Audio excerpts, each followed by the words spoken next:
Welcome to the Deep Dive. Great to be here. Today, we're taking a fascinating plunge into the financial heart of the 2016 Republican presidential primary. Yeah, a really pivotal one. We've got a rich set of data here, looking at exactly how Donald Trump, Jeb Bush, Ted Cruz, and John Kasich funded their campaigns. And what role that money ultimately played. Exactly.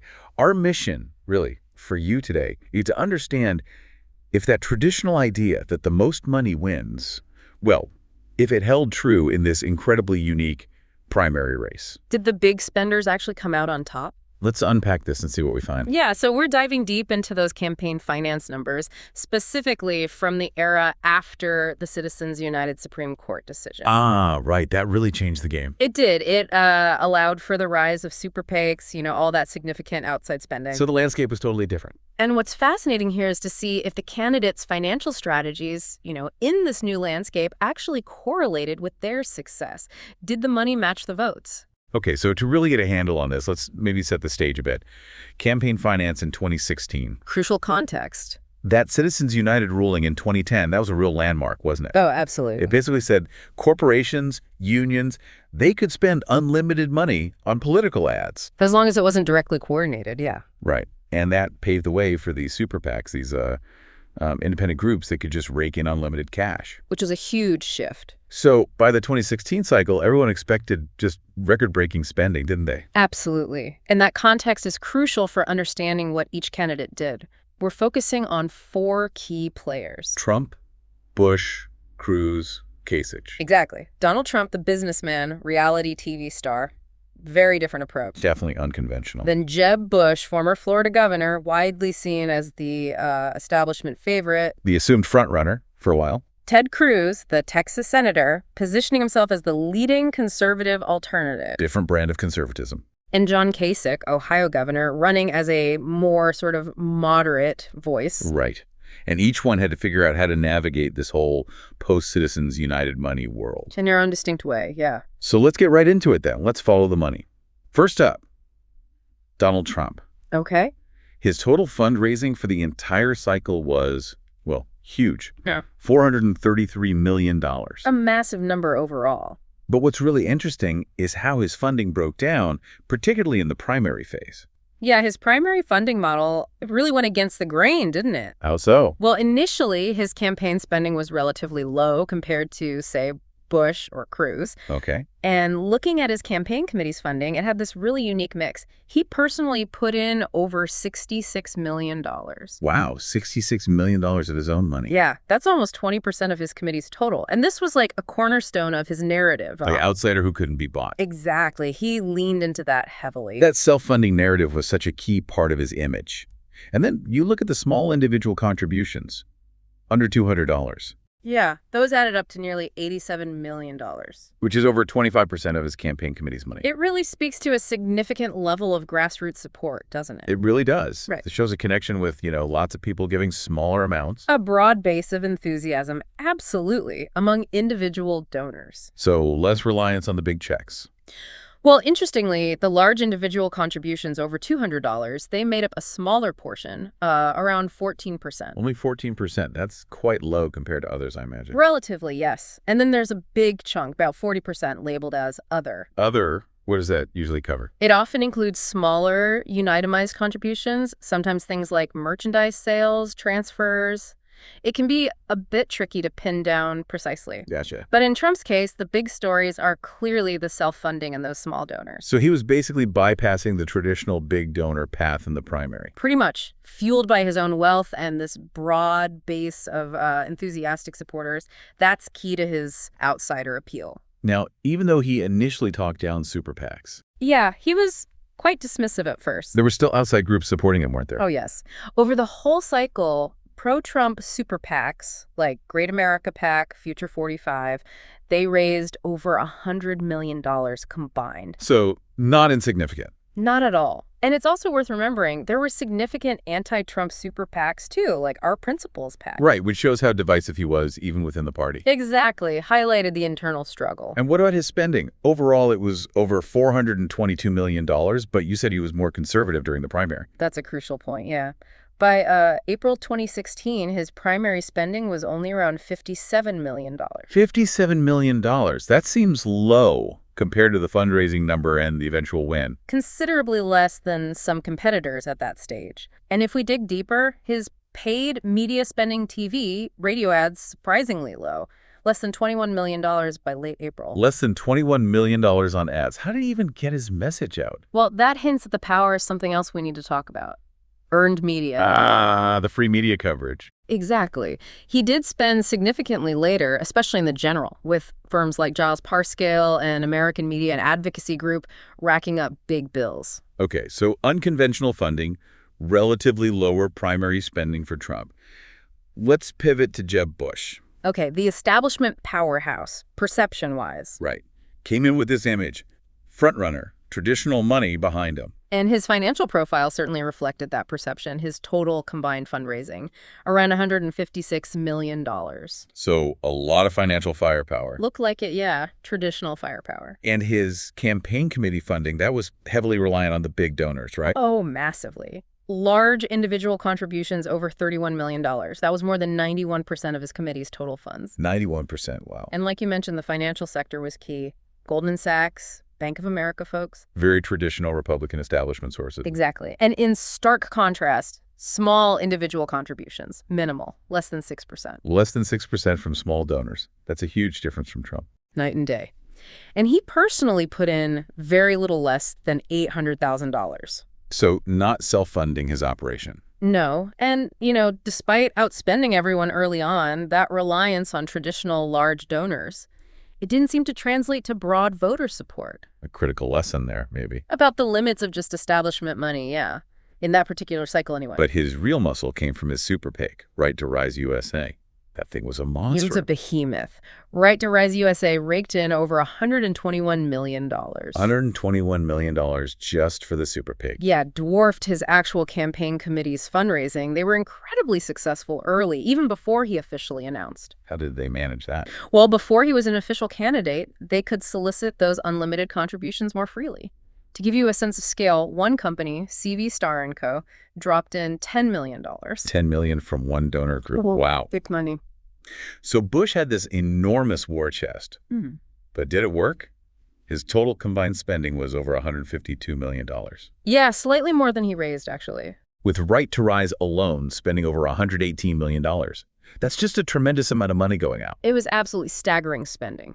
In January 2016 alone, just as primary started, his super PAC spent $34.5 million in 1 month. $34 million in a month. Yeah. For what result? Well, as we know, that spending didn't really move the needle for him. He struggled badly to gain traction. Just couldn't connect. Seemed that way.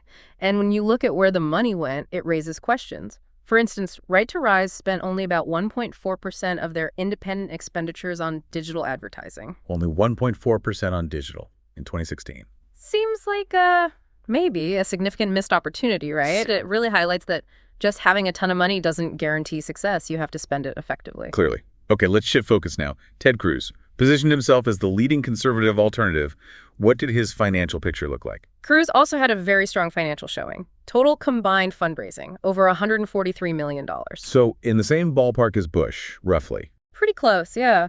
His funding model was interesting, though. Kind of a blend. A blend? How so? Yeah. His campaign committee numbers look like a mix. Exactly. Large individual contributions were the biggest part, over $56 million, so around 61%. Okay. Still reliant on bigger donors. But what's really notable, his small individual contributions were also very substantial, over $35 million. $35 million from small donors. Yeah, making up over 38% of his committee's funds. That's way more than Bush. Yeah. Closer to Trump's grassroots percentage almost. It clearly underscores his appeal to that grassroots conservative base, a very strong base. And unlike Trump or Bush, no self-funding. Zero. Didn't contribute his own personal wealth. So that strong small dollar support suggests maybe a more passionate base than Bush's large donors. You could argue that, yeah. Different kind of energy. And he also had super PACs backing him. Yes, the Keep the Promise network of super PACs. They brought in over $53 million. Keep the Promise, multiple groups. Yeah, several different groups under that umbrella. And they attracted significant donations from wealthy, ideologically aligned donors. Like the Wilkes brothers, they gave over $6.8 million. Big money conservatives. Exactly. What about his spending? You said he raised $143 million. Mm-hmm. Did he spend it all? He seemed like he was in it for the long haul. He was. His combined expenditures were just under $143 million, so yeah, pretty much spent what he raised. What did he go? Significant investments in traditional media, over $30 million there. Also, fundraising efforts themselves, strategy, research. Strategy and research sounds interesting. Yeah, and what's particularly interesting is he allocated a considerable amount, almost $6 million, to Cambridge Analytica. Ah, the data analytics firm. That became controversial later. It did, but at the time, it suggested a very data-driven, targeted approach. By March 2016, reports actually said he was the highest-spending Republican candidate. Higher than Bush even at that At that specific point, yeah. Really suggests a focused campaign trying to maximize impact. Makes sense, given his strategy. Okay, finally, let's look at John Kasich, trying to carve out that moderate lane. His finances sound like they were on a totally different scale. Significantly smaller, yeah. Wow. Total combined fundraising was just under $37 million. $37 million. Compared to 150, 140? Wow. Definitely the underdog financially, compared to the other three main contenders anyway. And his campaign committee funding? More like Bush's, more reliant on big donors. Yes, largely. Large individual contributions made up nearly 77% of his campaign committee funds, around $14.7 million total. So 3/4 from big checks. Pretty much. Small individual contributions were considerably lower, just over 22%, around $4.3 million. And like Cruz, no self-funding either. Correct. Did not self-fund. Did he have super PAC support? Must have needed it. He did, but nothing on the scale of Bush or Cruz. His main super PACs were New Day for America and New Day Independent Media Committee. Okay. Together, they brought in just under $18 million. So less than $20 million from outside groups. Mm-hmm. Who were his top donors? Groups like Capital Group companies, L Brands, more traditional corporate and finance types, generally. And it sounds like he was really stretching those limited resources thin, spending over $45 million. That's more than he raised. Exactly. Some sources even put his total spending, including the outside groups, closer to $55 million. So he ended up in debt. It resulted in a negative cash-on-hand situation, yeah. Indicates he was likely carrying debt. Really underscores the challenge for a moderate in that primary. Immense challenge, financially anyway, in that particular Republican environment. This is all incredibly insightful. We actually have a summary table which really lays it out starkly. Yeah, seeing the numbers side by side is powerful. You can just see the massive differences in totals raised and spent. Bush and Cruz, big war chests. Trump, highest overall fundraising, but lower initial primary spending. And Kasich clearly running on a shoestring, relatively speaking. And then when you look at the sources as percentages, those strategic differences become even clearer, don't they? Bush and Kasich, heavily dependent on large donors. Very little small dollar support. The establishment model, you could call it. Cruz, much more balanced. Significant chunks from both large and small donors. A conservative blend, perhaps. And Trump. The self-funding, the strong small dollar base, really sets him apart. A kind of populist hybrid, yeah. Yeah. Very unique mix, especially early on. It really highlights these distinct financial strategies. Hmm. And when you think about spending efficiency, it almost seems inverse, right? How do you mean? Bush poured in massive money, got almost no result. Mm-hmm. Trump spent less on paid media in the primary, achieved much greater impact. That's a key point, the efficiency or lack thereof. Cruz's substantial spending seemed to fuel a more sustained challenge, maybe more efficiently than Bush's. Right, so it really drives home the point that in 2016, that old saying, money wins elections. Yeah, it just didn't hold true. The strategies Trump and Cruz used seemed much better aligned with whatever was happening in that political environment. Absolutely. The establishment model just didn't work that year. Now, let's really dig into what we've been calling the Trump factor. Because his financial strategy, or maybe financial narrative, seems so central. It really does. Let's talk more about this self-funding thing he pushed so hard. Yeah, what's particularly interesting is how he used his wealth not just as, cash. But as a message? Exactly, as a really potent narrative tool. He constantly hammered that self-funding point as proof he was independent, not beholden to special interests, big donors. Which voters really responded to. Clearly resonated deeply with a segment really skeptical of the establishment. And the fact that he did put in over $66 million of his own money. With a lot structured as loans initially, right? Right. Over $43 million was loans by late April 2016. That lent real credibility to the claim during those crucial early months. But then, things changed. As he got closer to the nomination, His approach seemed to shift quite noticeably, didn't it? he started doing fundraisers, accepting donations. Precisely. Once the primary was largely decided, around May 2016, a clear pivot. Actively soliciting donations, doing those traditional high-dollar dinners. Things he'd previously sort of mocked. Pretty much.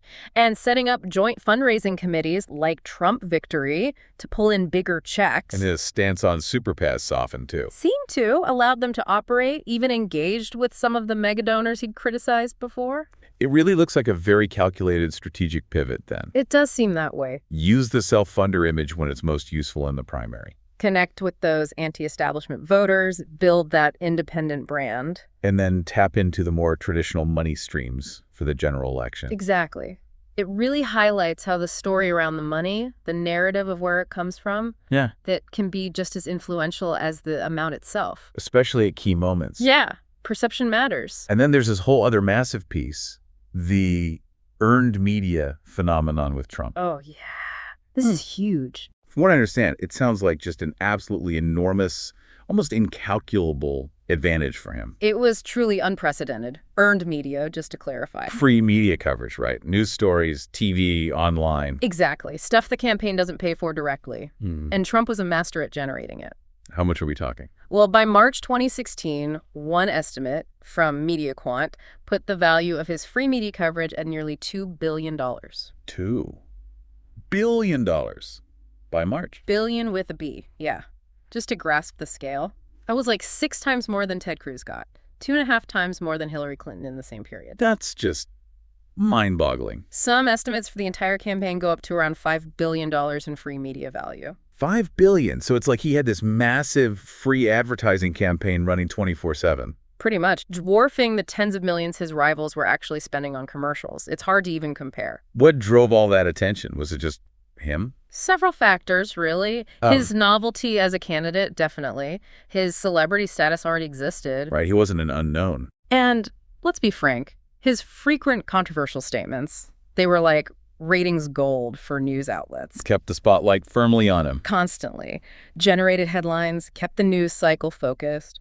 And studies showed, while coverage wasn't always positive. It wasn't all negative either. No, and it often focused on the horse race, his rising polls, framing him as a potential winner. He just dominated. So this constant free media coverage, it basically acted like a giant unpaid ad campaign. Exactly. Gave him massive name recognition, let him disseminate his message without spending nearly as much on paid ads as rivals. While people like Bush and Rubio were pouring millions into TV ads. Tens of millions, yeah. Ads that likely didn't have the same reach or constant impact as Trump just being on the news all the time. His rivals must have been tearing their hair out. They openly complain about the disparity. They clearly recognized how much it was fueling his momentum. It just fundamentally altered the financial dynamics. So this really throws that old adage out the window, doesn't it? The candidate who spends the most wins. The 2016 Republican primary seems like Exhibit A for why that's not always true. Absolutely. Jeb Bush is the clearest example. Incredible financial advantage. Over $152 million spent. And yet, failed to connect. Campaign fizzled out relatively early. While Trump wins the nomination, despite being outspent on paid ads in the primary. Fueled by that $2 billion plus estimated in earned media and this very compelling resonant narrative. And Cruz, he spent a lot, $143 million. He did. And it seemed to primarily support his role as the main challenger, kept him competitive for a long time. But ultimately not enough. Not enough to overcome Trump's unique advantages, that earned media, that connection with a specific part of the electorate. It just underscores that money isn't the only factor, or maybe even the most crucial one sometimes. And it feels like we have to talk about the voters themselves, the sentiment out there. Absolutely critical role, yeah. There was clearly this huge frustration with the establishment, economic anxieties, cultural concerns. And Trump's specific message, his populist appeal, just tapped right into that in a really powerful way. His perceived authenticity, maybe? Precisely. It resonated deeply with a segment of the primary electorate that felt ignored, left behind. They were drawn to him, his message, his persona. Regardless of how many attack ads his opponents ran. Seemingly, yeah. The money spent against him didn't seem to deter that core support. So the major takeaway here seems to be Trump's victory was really this unique, complex interplay. Not just one thing. Not solely about the money or even the lack of traditional spending. It was this combination, the early self-funding narrative. Which built credibility and the outsider image. That unprecedented free media coverage. A massive, unearned advantage. And a core message that just hit home with a specific, significant group. Yeah. It seems like the source and the story of the funds, at least in the primary, mattered more than just the total amount spent conventionally. It certainly looks that way. The narrative trumped the numbers, in a way. Fascinating. So, yeah, while money is still crucial, absolutely. You can't run without it. No. But 2016 vividly showed his influence can be significantly reshaped by earned media, by compelling narratives, by the mood of the electorate. That traditional straight line between most spending and victory. It was definitively broken. In this cycle, anyway. This has been a truly fascinating deep dive. It really makes you rethink the role of money in politics. It certainly does. That conventional wisdom took a real hit. And it leaves us with a really important question, maybe for you, our listener, to consider. Yeah. Given the clear power of earned media, of having a message that just cuts through, how might future campaigns adapt their financial strategies? Are those traditional fundraising models, the big donor events, the massive super PACs, are they becoming obsolete? Or maybe just less central? At least in certain political environments, perhaps. It's definitely something to keep thinking about, watching how campaigns evolve and navigate this landscape in the future. Yeah, absolutely. Lots to mull over.